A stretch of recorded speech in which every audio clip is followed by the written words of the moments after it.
My name is Genevieve, and I am 30 years old. Right now, I am sitting in my cozy apartment in Portland, holding an old photograph. It is the only family picture I kept after that night. 6 years ago, my mother threw me out of our home because my sister Danielle blamed me for destroying her marriage. I lost everything in one evening. My family, my reputation, my faith in the people I loved most. But then one email arrived and changed everything I thought I knew. Before we begin, let me know where you are watching from today. Drop your location in the comments below. If stories about family betrayal and finding your way back to yourself speak to your heart, please hit that like button and subscribe to this channel. Now let me take you back to where it all began, to that Thanksgiving night that tore my family apart. I grew up in a small town just outside Columbus, Ohio. Our neighborhood had tree-lined streets and houses with wraparound porches, where neighbors waved at each other every morning. My father Robert worked as a construction engineer, and my mother Patricia was a nurse at the local hospital. From the outside, we looked like the perfect American family.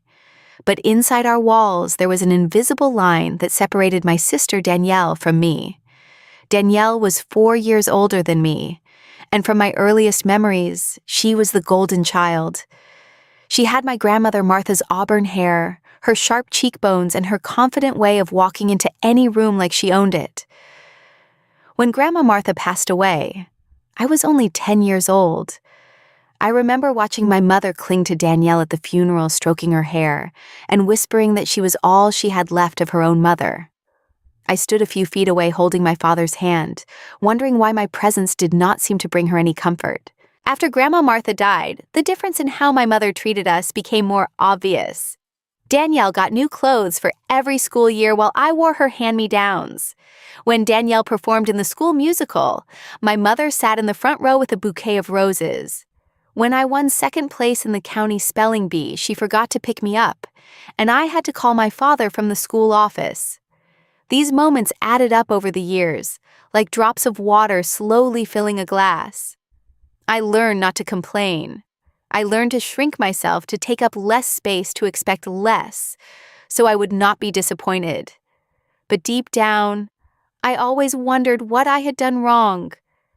Why did my mother look at Danielle with such warmth, while her eyes seemed to pass right through me? My father was the only person who saw me clearly. He would take me fishing every Saturday morning at Miller's Creek, just the two of us. We would sit on the dock with our lines in the water, and he would tell me stories about his childhood, about his dreams, about the way the world worked. One morning, when I was about 14, I asked him why Mom loved Danielle more than me. He was quiet for a long moment.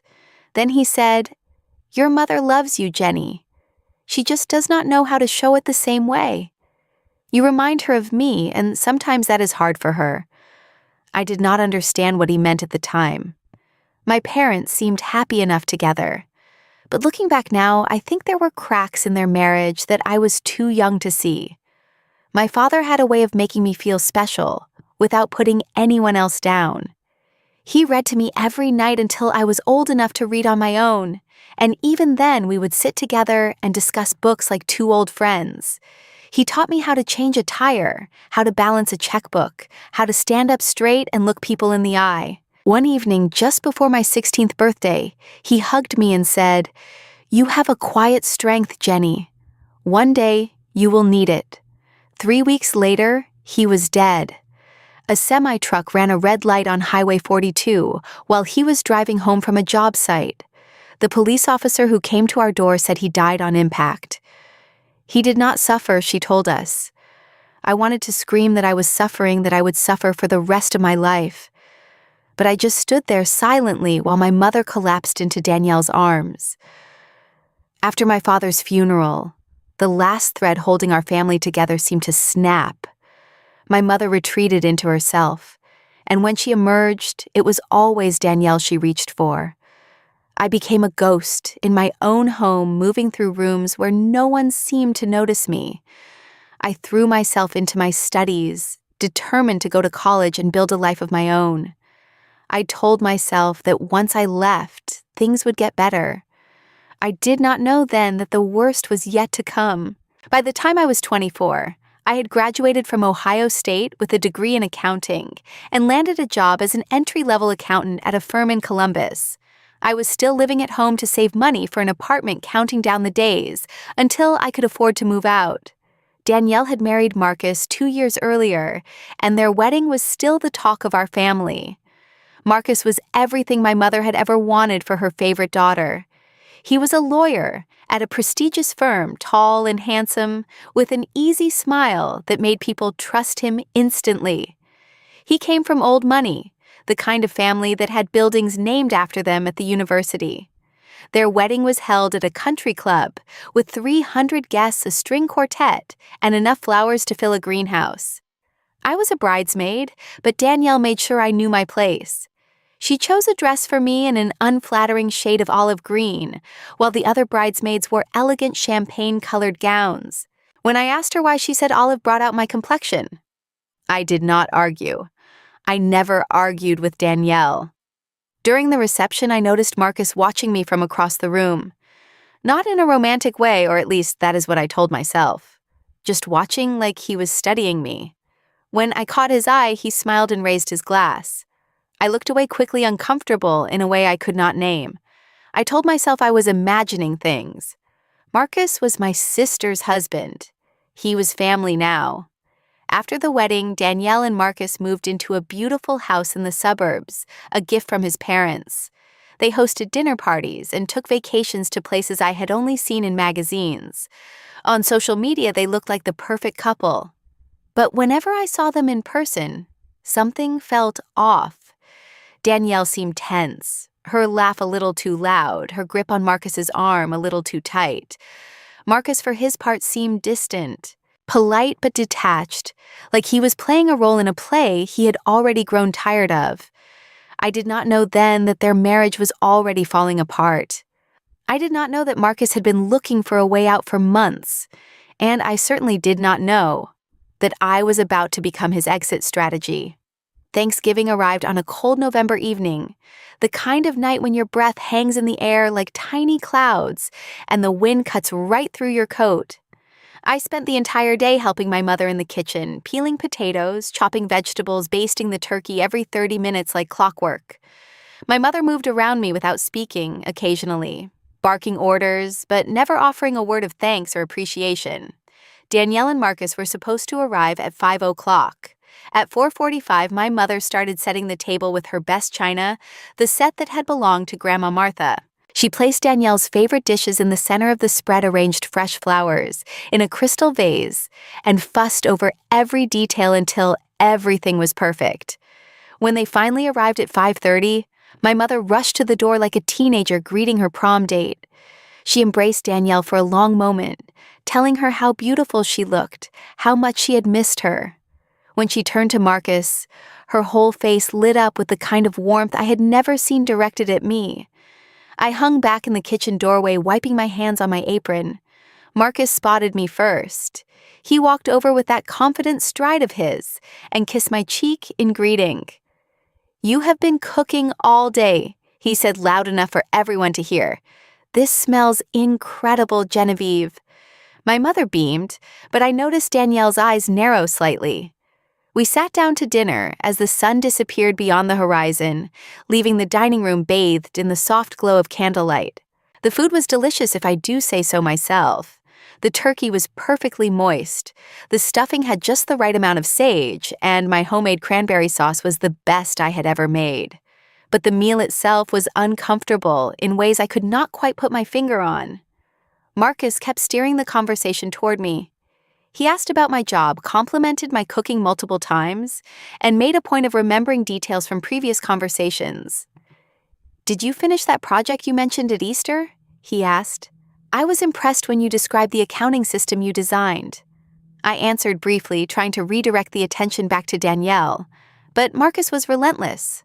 My sister grew quieter as the meal progressed. She pushed food around her plate, her jaw tight, her responses to questions clipped and cold. My mother did not seem to notice. She was too busy basking in her son-in-law's charm, laughing at his jokes and agreeing with his opinions. After dinner, I excused myself to get some air. The dining room had grown stuffy, and I needed a moment alone to decompress. I slipped out the back door and walked to the edge of the patio where my father had built a wooden bench years ago. The night was clear, the stars scattered across the sky like diamonds on black velvet. I stood there breathing deeply, trying to shake off the strange tension of the evening. I did not hear Marcus approach until he was right behind me. "Beautiful night," he said, and I jumped slightly at the sound of his voice. He chuckled and moved to stand beside me closer than felt appropriate. I took a small step to the side, putting more distance between us. "You know, Genevieve," he continued, "you are different from your sister. You have this quiet grace about you. It is refreshing." I did not know how to respond. My pulse quickened, and not in a good way. "Thank you," I said carefully. "We should probably head back inside. It is cold out here." "Just a moment longer," he said, reaching out to touch my arm. His fingers were warm through my sweater sleeve. "I need to tell you something." Before he could finish his sentence, the back door flew open with a bang. Danielle stood in the doorway, her face twisted with rage. The light from the kitchen backlit her figure, making her look larger than life, like an avenging angel or a woman scorned. "What is going on here?" she demanded, her voice sharp enough to cut glass. I stepped away from Marcus immediately, my heart pounding. "Nothing," I said quickly. "We were just talking." It is cold, so I was about to come back in. But Danielle was not looking at me. She was staring at Marcus, at the guilty expression he could not quite hide at his hand that had just been touching my arm. Her eyes darted between us, and whatever she saw confirmed something she had already suspected. "Mom," she screamed, her voice echoing through the quiet neighborhood. "Mom, come here, now." My mother appeared in the doorway within seconds, her face creased with concern. "What is it, sweetheart? What is wrong?" Danielle pointed at me with a shaking finger.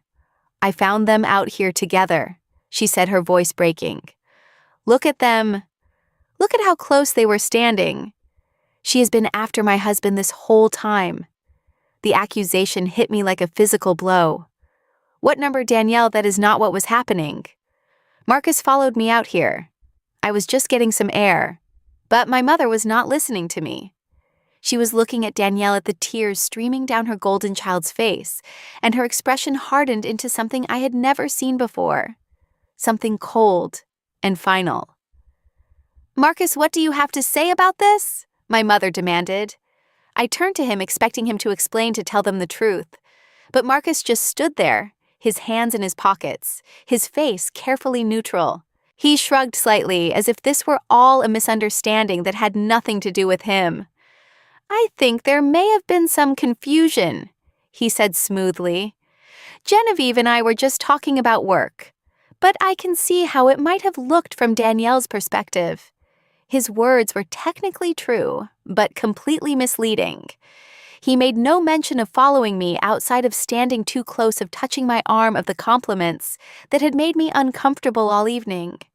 He let the silence fill with implications, and my family drew their own conclusions. I knew it. Danielle sobbed. I always knew there was something wrong with her. She has always been jealous of me, of my marriage, of everything I have. She has been trying to steal Marcus from the beginning. "That is not true," I pleaded, looking at my mother. "Mom, please, you know me, you know I would never do something like this. I would never betray my own sister." My mother's face was a mask of disgust and disappointment. "Do I know you?" she asked, her voice dripping with venom. "I always knew there was something wrong with you. You are just like your father, always hiding things." Those words cut deeper than anything else she could have said. She was not just accusing me of betrayal. She was attacking my father's memory, the man who had been my only ally, my only source of unconditional love. And she was doing it to defend a lie. "Mom, please," I whispered, but she had already turned away. She was comforting Danielle, stroking her hair, just like she had at Grandma Martha's funeral. Once again, I was on the outside, looking in, invisible and alone. Marcus had drifted back toward the house, watching the scene unfold, with an expression I could not read. Was it satisfaction, relief? I did not know then, but I would learn the truth 6 years later in ways I never could have imagined. That night still haunts my dreams sometimes.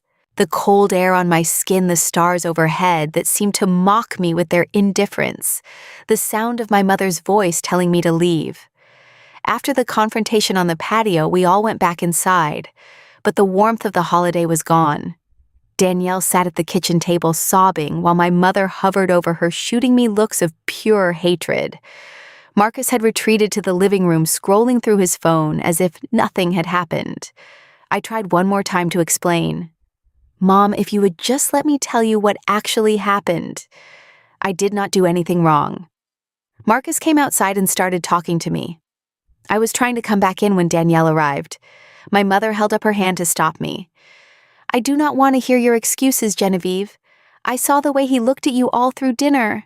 I should have known something was wrong. Danielle has been worried about your behavior for months. What behavior? I asked, genuinely confused. I barely see Marcus. I barely see Danielle either. We talk on holidays and birthdays, and that is it. But my mother was not interested in facts. She had already made up her mind, and nothing I could say would change it.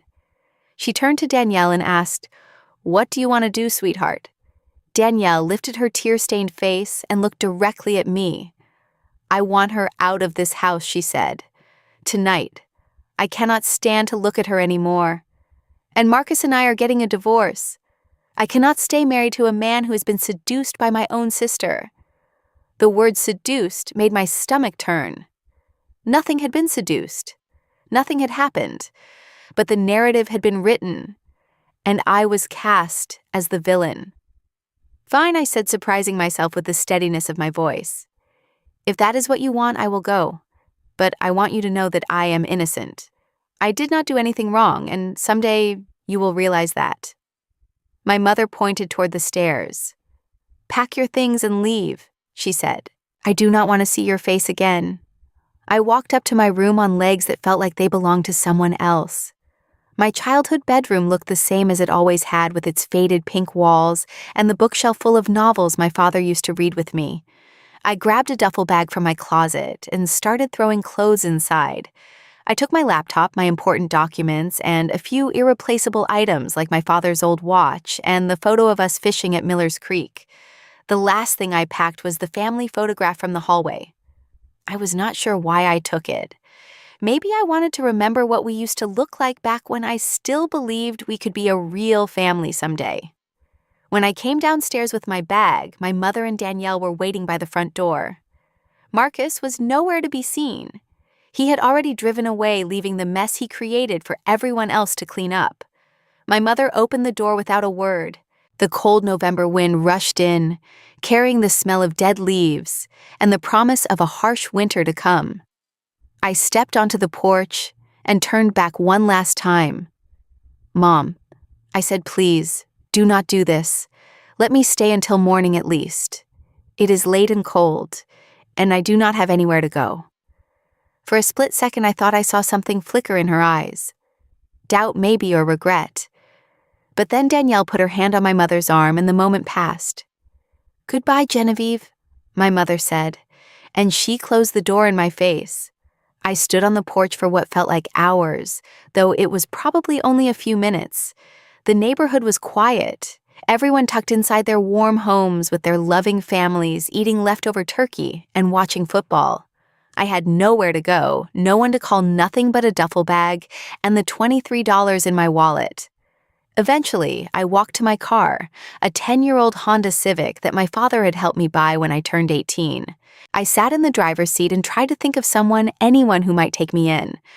Most of my friends from college had moved away or lost touch. The few acquaintances I had in town were more Danielle's friends than mine.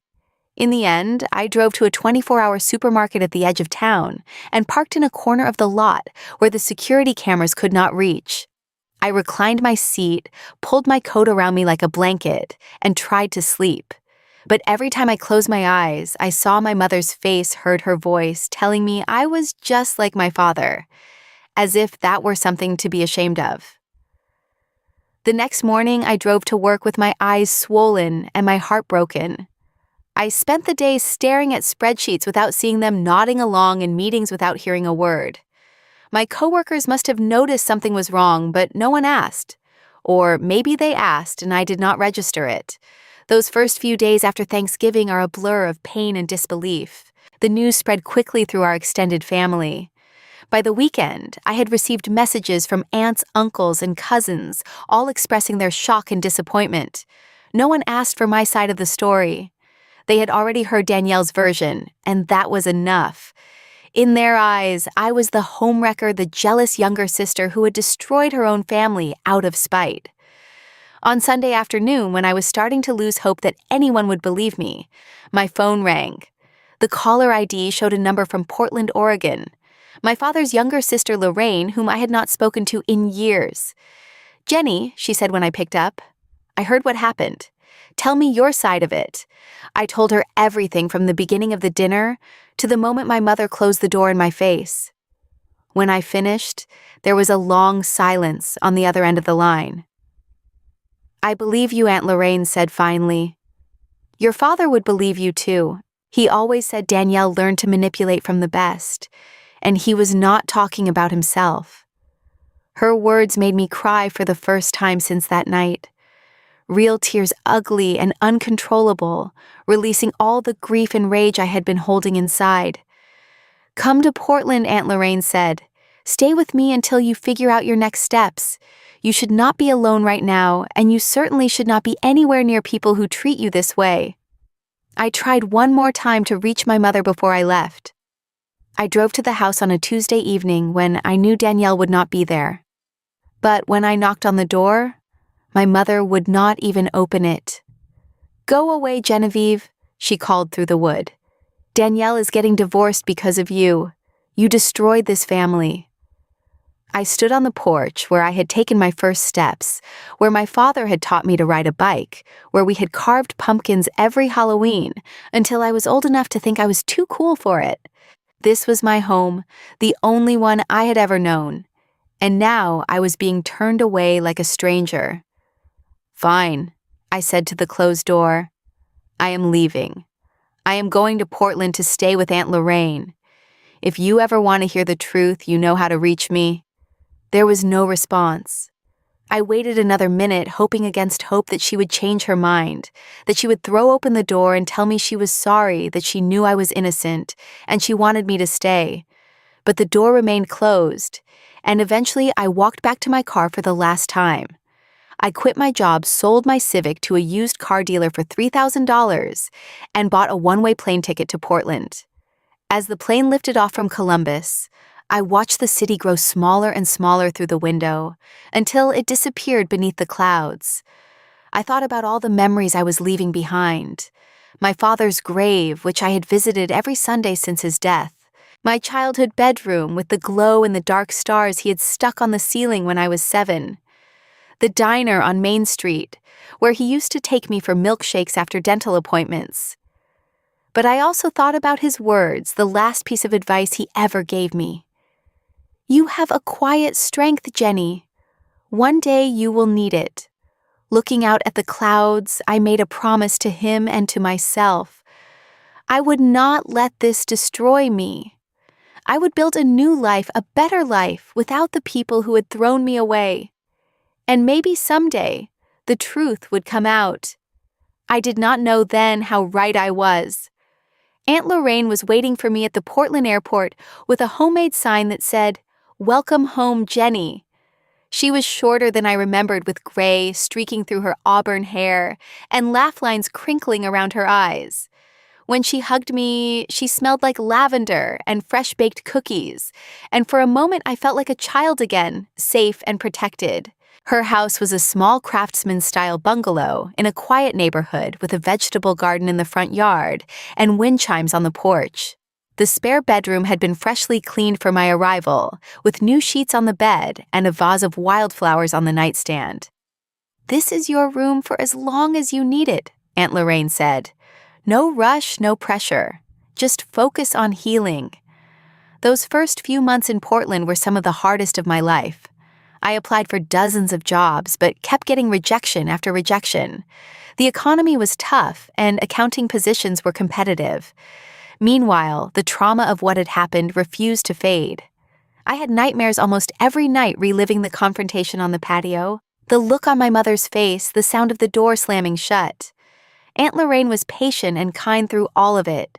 She never pushed me to talk, but she was always there when I needed to. She told me stories about my father that I had never heard before, about their childhood in a small town in Pennsylvania, about the pranks they used to play on each other, about the way he looked out for her when they were young. "He would be so proud of you," she said one evening as we sat on her porch watching the sunset. "Not just for what you have accomplished, but for how you have handled this. You got his strength, Jenny. His real strength, the kind that comes from inside. After 3 months of searching, I finally got a job offer from a small interior design company called Hartwell & Associates. They needed an accountant to manage their books, and they were willing to take a chance on someone new to the area. The pay was modest, but it was a start. My first day at Hartwell was terrifying. The office was small but stylish, filled with fabric samples and furniture catalogs and mood boards covered in color swatches. Everyone seemed to know each other already, trading jokes and references I did not understand. I felt like an outsider, an imposter, someone who did not belong. But then I met Haley. She was a junior designer about my age with bright red hair and an infectious laugh. She took one look at my nervous expression and marched over to my desk with a coffee mug that said, "Everything is figure-outable." "You look like you need caffeine and a friend," she said. "I am excellent at providing both." Haley became my lifeline in those early days. She invited me to lunch on my first day and every day after that for weeks. She introduced me to her circle of friends, brought me to yoga classes and trivia nights and wine tastings. Slowly, painfully, I started to build a new social life from scratch. One evening, after we had known each other for about 3 months, Haley asked me about my family. I hesitated, unsure how much to share, but something about her openness made me want to be honest. I told her everything: the favoritism, the Thanksgiving dinner, the accusations, the exile. When I finished, she was quiet for a long moment. "That is absolutely terrible," she said finally. "And also, for what it is worth, none of that is your fault. You know that, right?" "I am starting to know it," I admitted. "But it is hard to believe sometimes." Haley reached over and squeezed my hand. "Therapy," she said firmly. "Have you considered it? I know a great therapist who specializes in family trauma. She helped me work through some stuff with my parents a few years ago." I took Haley's advice and started seeing Dr. Nora Whitman twice a month. It was uncomfortable at first, digging up all those old wounds and examining them under the harsh light of professional analysis.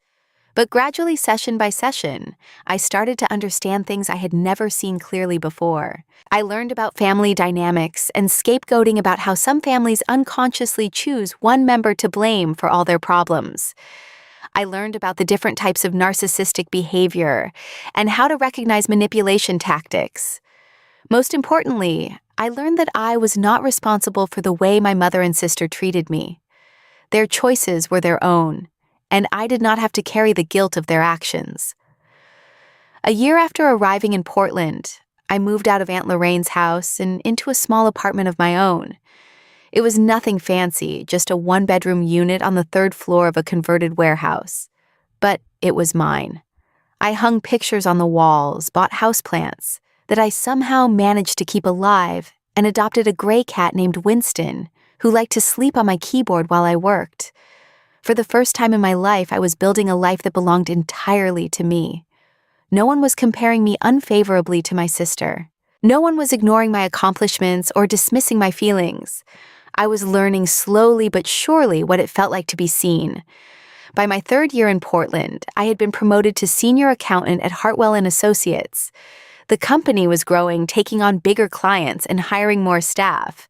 One of the new hires was an architect named Derek, a tall man with kind eyes and a gentle demeanor, who had just relocated from Colorado. I noticed him the first time he walked into the office, but I tried not to pay attention. After everything I had been through, the last thing I wanted was romantic complications. But Derek was persistent in the most respectful way possible. He asked me to coffee, then lunch, then dinner. He remembered the names of my houseplants and asked how Winston was doing. He listened when I talked and never made me feel like I was taking up too much space. After several months of friendship, he finally asked me on a real date. We went to a small Italian restaurant near the waterfront, where the pasta was handmade and the wine was excellent. Halfway through the meal, I realized I was laughing more than I had in years. Eventually, I told him about my past, about my family, about Danielle and Marcus, about the night I was thrown out of my own home. Derek listened without interrupting, his expressions serious and attentive. When I finished, he reached across the table and took my hand. "That must have been incredibly painful," he said. "I am sorry that happened to you. But I want you to know something. The people who truly love you will never abandon you without hearing your side." Those words stayed with me long after the dinner ended. Derek understood me in ways I had not thought possible. He saw the parts of me that I had tried to hide, the vulnerability beneath the strength, and he accepted them without judgment. We dated for a year before he proposed. It was a simple proposal, just the two of us on a hike in the Columbia River Gorge, with the sun setting over the valley below. When he got down on one knee and asked me to marry him, I said yes without hesitation. We got married the following spring in a small ceremony at Aunt Lorraine's house, with Haley as my maid of honor and Derek's brother as his best man. It was nothing like Danielle's elaborate wedding. There were no string quartets or 300 guests or country club ballrooms. Just the people who loved us gathered under a canopy of fairy lights, celebrating our commitment to each other. But even on my happiest day, there was a shadow in my heart. My mother was not there. My sister was not there. I had sent them both invitations, not expecting a response, but hoping anyway. Neither one wrote back. 6 years had passed since that Thanksgiving night. I was 30 years old, happily married, and thriving in my career. I had been promoted to head accountant at Hartwell, which had grown from a small firm to a respected regional company. Derek and I had moved into a beautiful apartment with a view of the city, filled with art we had collected on our travels and furniture we had chosen together. Life was good, better than good. I had friends who cared about me, a husband who adored me, work that challenged and fulfilled me. I had built exactly the kind of life my father would have wanted for me. But there was still a hole in my heart, a space shaped like the family I had lost. I did not think about them every day anymore, but they crept into my thoughts at unexpected moments.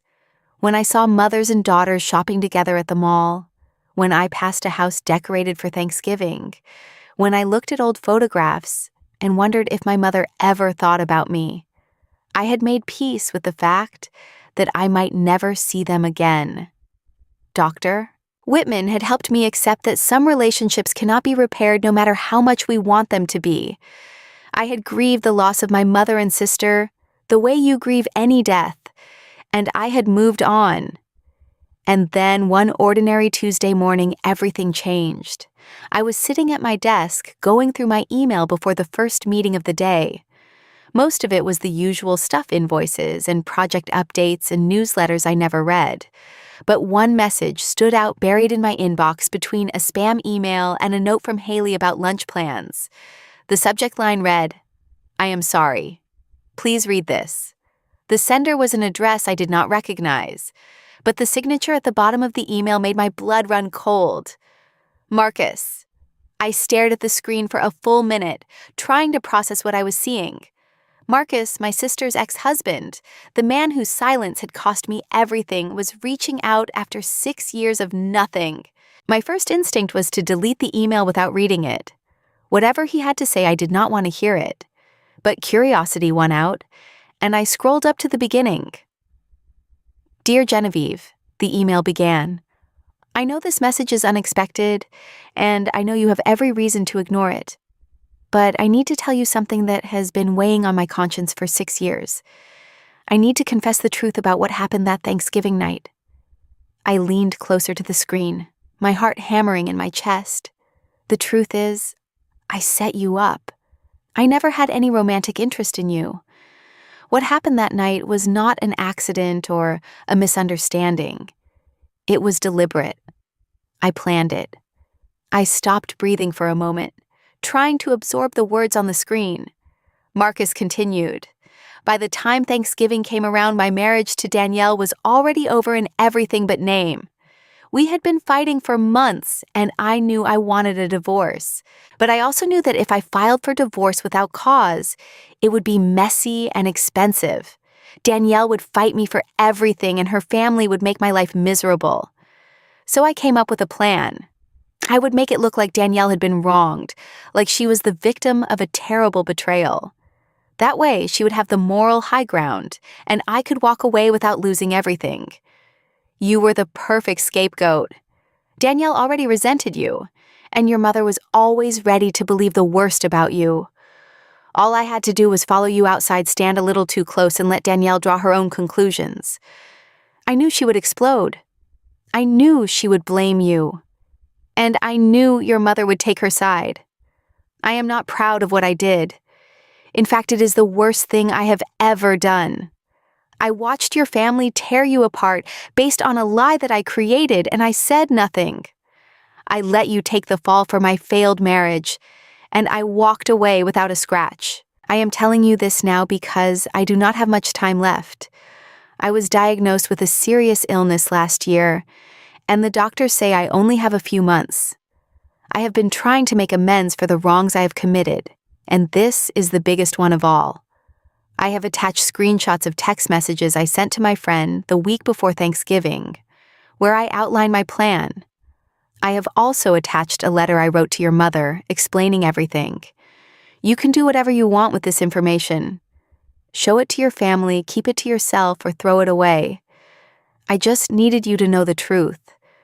For what it is worth, I am sorry. I know that does not fix anything, but it is all I have to offer. Marcus. I sat there for a long time after finishing the email. The office bustled around me, phones ringing and keyboards clicking, but I heard none of it. I was somewhere else entirely, back in that cold November night, standing on the patio while my world fell apart. He had planned it. The man I thought was just a coward, just someone too weak to tell the truth, had actually engineered the whole thing. He had used me like a pawn, sacrificed me to protect himself, and then disappeared into his comfortable life while I struggled to rebuild mine from the ashes. And now, 6 years later, he was dying and wanted forgiveness. I did not know what to feel. Anger, certainly. Vindication, maybe. Relief that the truth was finally out. But also a strange kind of emptiness, like finding out that the monster under your bed was real, but also very small and pathetic. I forwarded the email to Derek with shaking hands, and then called him on the phone. "Are you okay?" he asked immediately, hearing the tremor in my voice. "I do not know," I admitted. "Can you come home early? I need you." He was there within the hour. We sat on the couch together, Winston curled up between us, and I read him the entire email out loud. When I finished, Derek was quiet for a long moment. "So now you have proof," he said finally. "The question is, what do you want to do with it?" I thought about it for days. Part of me wanted to blast the truth across every platform I could find to make sure everyone who had ever looked at me with suspicion knew the real story. But another part of me knew that revenge would not heal anything. It would just tie me more tightly to a past I had worked so hard to escape. In the end, I decided to send the email to my mother. Not to hurt her, not to demand an apology, but simply because she deserved to know the truth. I forwarded Marcus's message, along with a short note of my own. "Mom," I wrote, "I am not sending this to punish you or to reopen old wounds. I am sending it because I want you to know what really happened 6 years ago. I never betrayed Danielle. I never tried to steal her husband. I was set up by a man who saw me as an easy target. I am not asking for anything. I have built a good life here in Portland, surrounded by people who love and support me. But I thought you should know the truth. Genevieve, I hit send before I could change my mind. And then I closed my laptop and went for a long walk by the river. The future was uncertain, but for the first time in 6 years, the weight on my shoulders felt lighter. The call came 3 days later.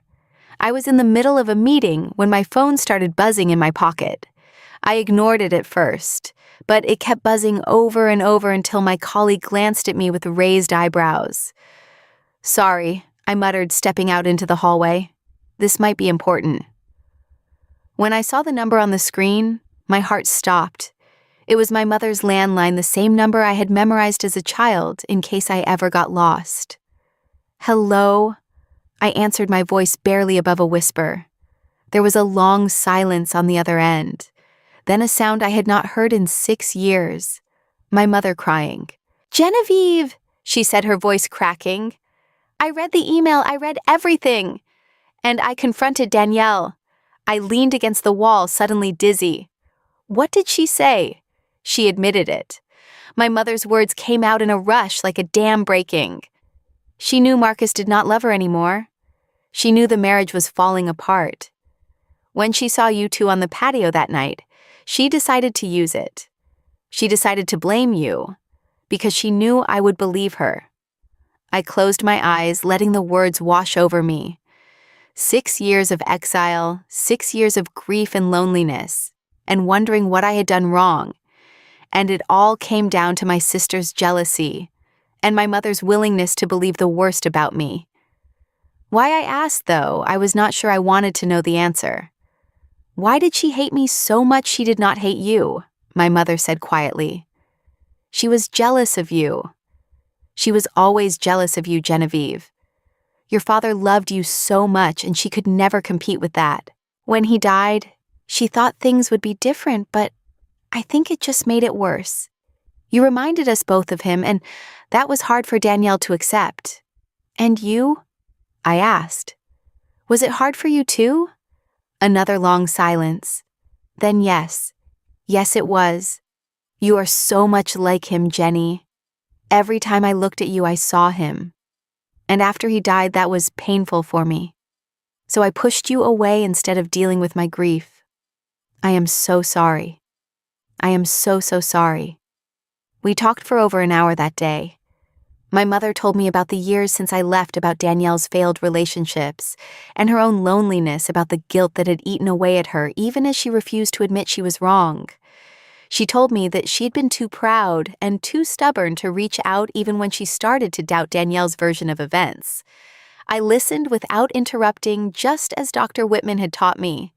I let her speak her piece, and then I told her about my life in Portland, about Derek and our wedding, about my job and my friends, and the happiness I had found despite everything.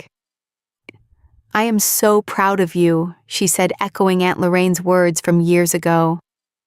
"And I understand if you never want to see me again.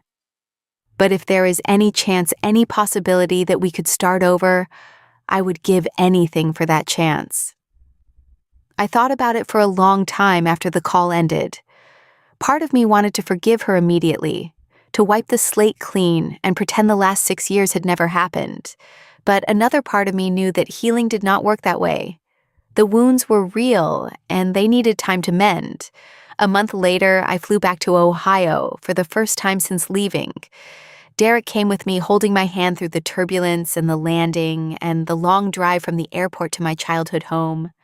My mother was waiting on the porch when we pulled up. She looked older than I remembered, smaller somehow, with gray hair and tired eyes. When I got out of the car, she started toward me, then stopped, uncertain. I closed the distance between us. We stood there looking at each other, two strangers who used to be family. And then I opened my arms and she collapsed into them, sobbing. "I am sorry," she kept saying over and over. "I am so sorry, Jenny. Can you ever forgive me?" I held her tight, feeling the fragility of her bones, the way she trembled in my arms. "I forgive you, Mom," I said. "But you need to understand that some wounds take time to heal completely. We cannot go back to the way things were.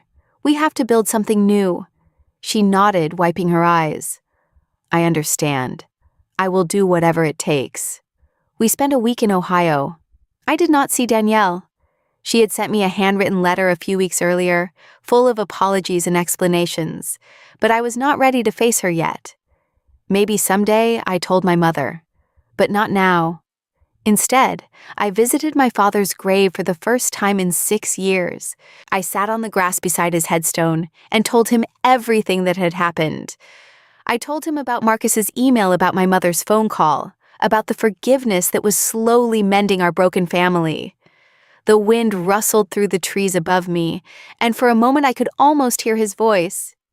"You have a quiet strength, Jenny. I told you that you would need it. A year has passed since that trip to Ohio. My relationship with my mother is still a work in progress, but it is better than it has been in decades. She calls me every Sunday, and she flew out to Portland for my birthday last month. We are learning to know each other again, not as the people we used to be, but as the people we have become." Danielle and I finally spoke 3 months ago. It was a video call awkward and painful and full of long silences. She apologized repeatedly, taking full responsibility for what she had done. I listened and I accepted her apology, but I told her honestly that I did not know if we could ever be close again. Too much had happened. Too much time had passed.